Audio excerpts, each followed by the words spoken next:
Houthi की तरफ से अब अमेरिका को दिया गया है बड़ा झटका और हूती ने ऐसे ऐसे जो खबरें आ रही हैं उसके मुताबिक जो सोर्सेस से खबरें हैं कि हूती ने अब बाब अल मंदेब के करीब MQ-9 रिपर ड्रोन को निशाना बनाकर गिरा दिया है। देखिए पिछले 12 घंटे के अंदर हूती की तरफ से जो हमले किए गए वो सब के सब हमले बिल्कुल उसी स्टाइल में किए जा रहे हैं, उसी तरीके से किए जा रहे हैं जैसे हमले ईरान करता है। जिस तरह से ईरान बैलिस्टिक मिसाइल्स दागता है, जिस तरह से ड्रोन अटैक्स होते हैं, जो डिफेंस सिस्टम ईरान का एक्टिवेट है, बिल्कुल इसी तरह से अब हूती के लड़ाके भी हमले कर रहे हैं। यानी जंग का अंदाज वही है जो ईरान करता है।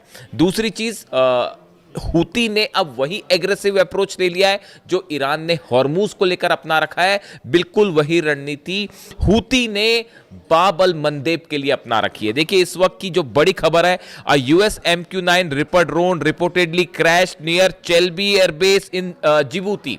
देखिए जिबूती एक देश है जहां पर अमेरिका का एयरबेस है, चेल्बी एयरबेस। यहां पर अमेरिका इसको मैनेज करता है, काफ़ी फाइटर जेट्स हैं यहां पे।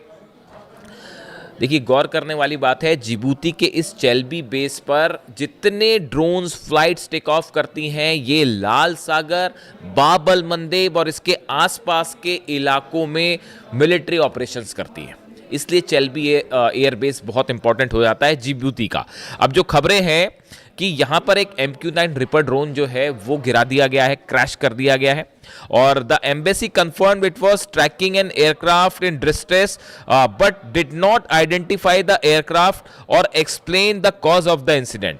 Reports have identified the aircraft as an MQ-9 while no group has claimed responsibility। देखिए अभी जो खबर है उसके मुताबिक एक MQ-9 रिपर ड्रोन था जिसने ये चेल्बी एयरबेस जो अमेरिका का है इससे टेक ऑफ किया। ये बाब अल मंदेब के आसपास था, तब इसने स्ट्रेस सिग्नल दिया और फिर उसके बाद ये लौटा नहीं और क्रैश कर गया। अब अमेरिका ये कह रहा है कि अंदेशा है कि हूती ने जो है वो इसको मार गिराया है। हालांकि अभी इसको लेकर कोई बड़ा दावा नहीं हुआ है, लेकिन ये माना जा रहा है कि हूती ने इसे मार गिराया। अब आप देखिए चेल्बी एयरबेस जो है इसका थोड़ा जिक्र करना ज़रूरी है क्योंकि ये यमन में जो जंग हो रही है अब इसमें ये चेल्बी एयरबेस इंपॉर्टेंट होने जा रहा है और इस पर हमला भी हो सकता है। ये जो एयरबेस है जिबूती में स्थित एक सामरिक सैन्य एयरबेस है। यह जिबूती की राजधानी शहर से दक्षिण पश्चिम में लगभग 6 किलोमीटर की दूरी पर है। और इसकी मुख्य बात यह है कि यहाँ पर अमेरिका जो है उसके ड्रोन्स हैं, जितने ड्रोन मूवमेंट होते हैं अमेरिका के वो सब यहाँ से होते हैं। और अब सूत्रों के हवाले से ऐसी भी खबर है कि अगर जिबूती के इस चेल्बी एयरबेस पर हमला हो जाता है तो कोई आश्चर्य की बात नहीं होगी। अगर अमेरिका ने किसी तरह का ऑपरेशन किया यमन में हूती के खिलाफ तो हो सकता है कि ये चेल्बी एयरबेस जो है इस पर हमला हो जाए। और ये जो MQ-9 रिपर ड्रोन गिराया गया है ये हूती की तरफ से एक वार्निंग है अमेरिका को कि आप लाल सागर से दूर रहिए। इसके अलावा देखिए जो खबरें आ रही हैं, यमन ने जो है हूतीज़ ने सऊदी के ऊपर लगातार दबाव बनाना शुरू कर दिया है। यानी हमले के साथ साथ समंदर में बाब अल मंदेब में एक टोटल ओवरऑल दबाव बना रखा है हूती के ऊपर। ये बहुत ही एग्रेसिव रणनीति है। Yemen Houthis strike Saudi backed forces in Mokha with ballistic missile drone and releasing dramatic footages. देखिए मोखा में जो हमला हुआ यमन की सेना यानी सऊदी को, जो सऊदी बैक करता है जिस यमन की सेना को, उसके ऊपर हूती ने हमले किए। कैसे हमले किए मोखा में? बैलिस्टिक मिसाइल से, ड्रोन से। और सबसे बड़ी बात है इसका वीडियो भी रिलीज किया बिल्कुल इसी अंदाज में जैसे IRGC करती है। अब आप समझ जाइए मैं क्या कहना चाह रहा हूं।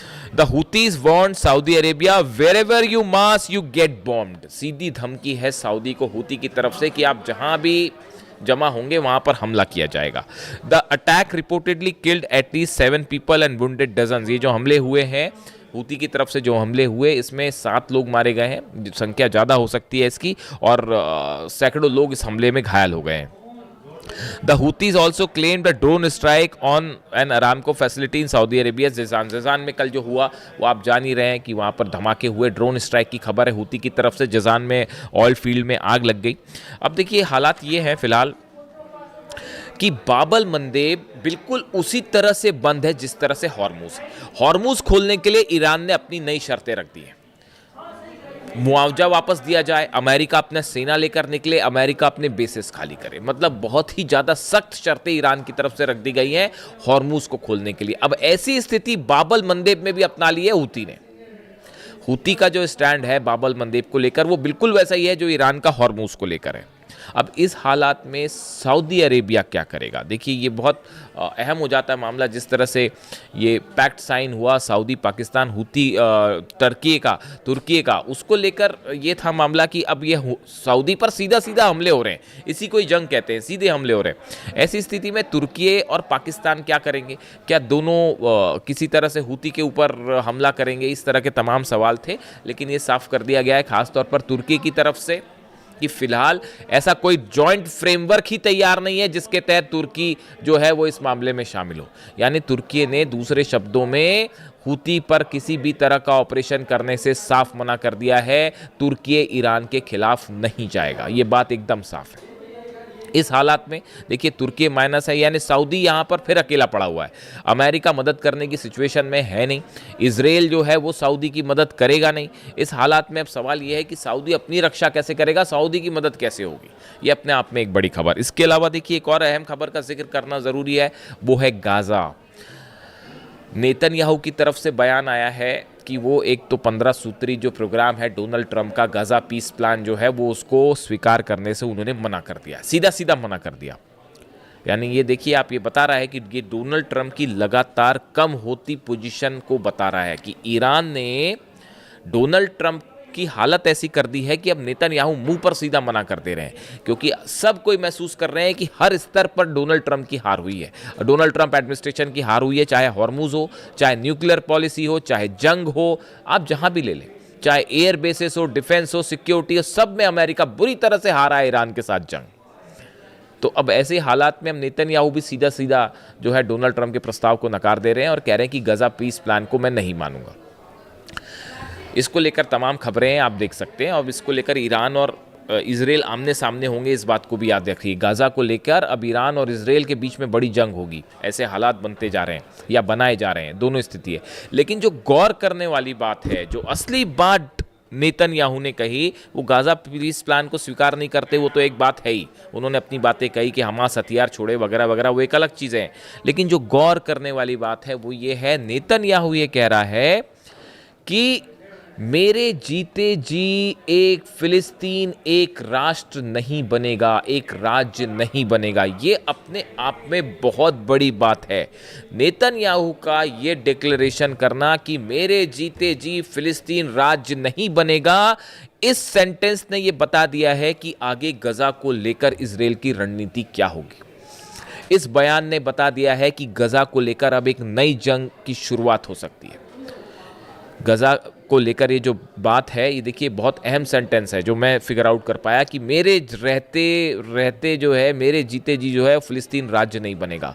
यानी ये एक बड़ा चैलेंज है जो नेतन्याहू दे रहे हैं, और ये आधार रख रहे हैं एक नई जंग की, और ये भी बता दे रहे हैं कि गजा से ना फोर्स वापस आएगी, और अब ये भी साफ हो चुका है ना लेबनान से वापस आएगी ना गजा से आएगी, और सीरिया में भी जो इजराइल के ऑपरेशन है वो जारी रहेंगे।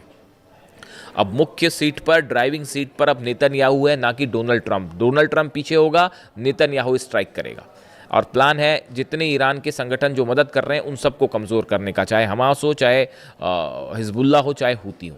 लेकिन हो उल्टा रहा है, हूती भी वहाँ पर ज़बरदस्त दबाव दे रहा है, और लेबनान में जो है वो हिजबुल्ला भी लगातार हमले कर रहे हैं। वो खबरें आई रही हैं, आप देख रहे हैं किस तरह से इजरायली फोर्सेस को नुकसान पहुँचाया जा रहा है। यानी पूरा मिडिल ईस्ट एक बार फिर अनसेटल है बुरी तरह से। लाल सागर से लेके, हॉर्मूज से लेके, बाब-अल मंदेब से लेकर ऑयल बिजनेस पूरी तरह से ठप पड़ा हुआ है। ऐसे में ईरान ने अपनी शर्तें रख दी हैं अमेरिका के सामने। अब सवाल ये है कि अमेरिका क्या ईरान की शर्तों को मानेगा?